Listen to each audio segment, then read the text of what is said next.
Hello Pixel Pals and welcome back to the 8-Bit Embassy for this maybe rather self-indulgent video because there's something I want to talk about, and that's the magic of video games and how they allow us to travel back through time.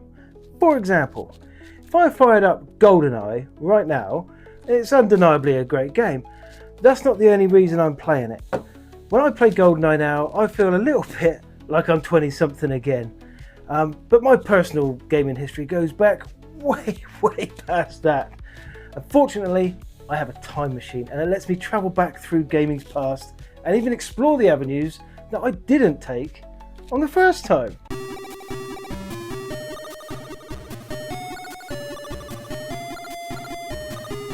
Now my personal journey begins around about 1985, I reckon, and that's when I met the new boy next door.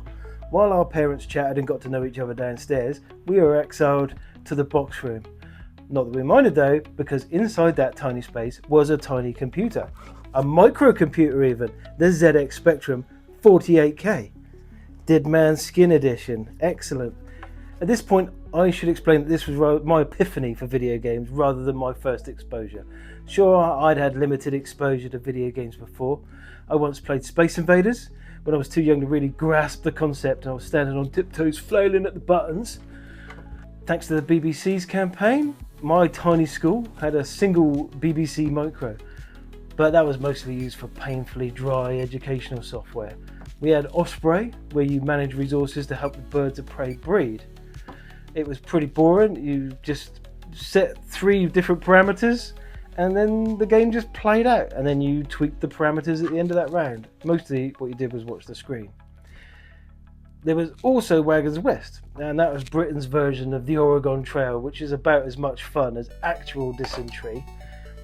There was even a digital version of the classic Chicken, Fox and Grain puzzle. I can't remember the name of that game, so I can't look it up. So far then, electronic entertainment hadn't exactly been thrilling, but that was all about to change.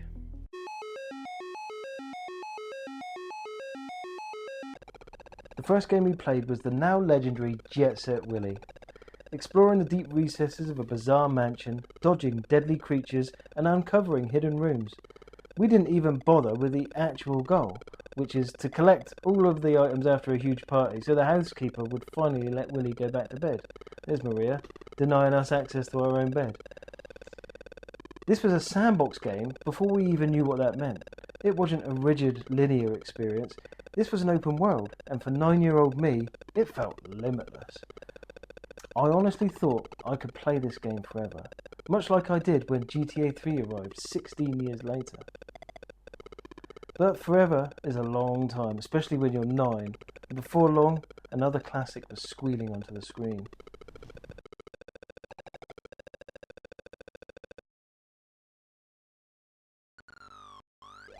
Yes, Bomb Jack. Of all the versions I've played since, the ZX Spectrum one still feels the best. It was arcade simplicity at its finest. Collect the bombs, avoid the enemies, but you also got to bend gravity to your will. The physics actually felt real, and true mastery of it was key. So by this point, it was getting pretty well past my usual home time, but I begged and petitioned and pleaded for extra time, and miraculously it was granted. I could spend an extra 45 minutes with my new best friend, and my actual real new best friend. So what did we do? We got on and we booted up another new game. Now, Commando was pure combat chaos. Streams of bullets slicing through waves of enemies, lobbing grenades at enemies in cover. It was frantic, it was intense, and it felt amazing. This is another excellent arcade conversion for the Spectrum, where there weren't altogether that many, so I was really fortunate to be playing these games, all on my first exposure.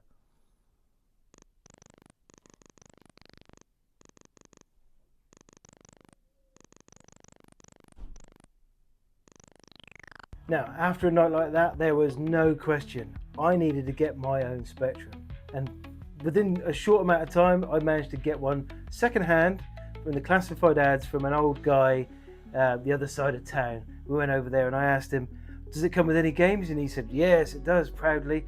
And he showed me chess. so it wasn't exactly thrilling, but it doesn't matter. Games were plentiful, they were cheap. You could get them in petrol stations, newsagents, pharmacies, everywhere sold these things for £2, £3. They were everywhere, so it wasn't long before my collection started to swell and I started getting some brand new experience of my own. Serve the public trust, protect the innocent, uphold the law.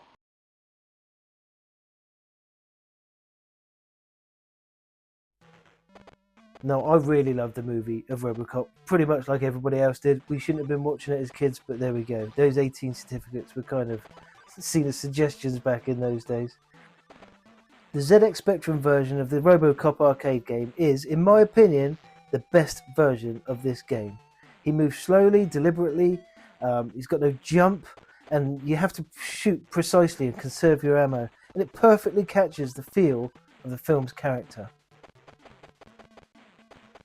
And between the side-scrolling shooter levels, there were mini-games based on key scenes from the movies, like the photo fit or rescuing the lady from the attacker.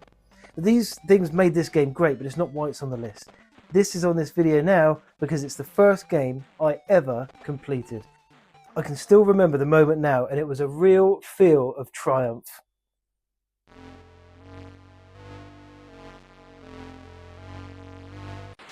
Yes, License to Kill, the James Bond game. This was the first game that truly made me feel like James Bond.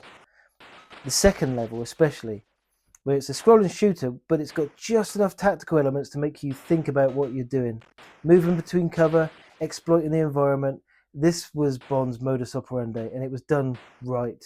The other levels are good too, and I've mastered them pretty much. I can complete this game whenever I want to, and it just goes round and round and gets harder and harder. But it's a good mix of different things, and each level's got its own Bond-esque kind of thing. But it's the second level for me, which is what puts it on this list.